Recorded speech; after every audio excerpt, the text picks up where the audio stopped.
Sabi nga nung iba, kaya naman pala medyo minalas daw si former president. 13 yung mga babaeng Chismis lang yan. sabay-sabay. Yeah. 13 daw is unlucky.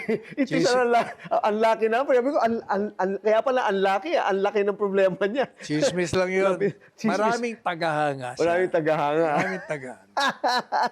Pati nga yung kay pictures daw that came out. There were several pictures that came out Na? na medyo revealing, or if that's even Hindi the rin right totoo word yun. To use. Hindi Diba? rin totoo yun. Hindi totoo yun, ha? Yung kanyang pictures yung kay... Alam mo ang problema kasi, alam mo yung balita, ang daming fake news, pati AI, di mo na malaman kung anong totoo. Alam mo, hanga ako sa AI na yan.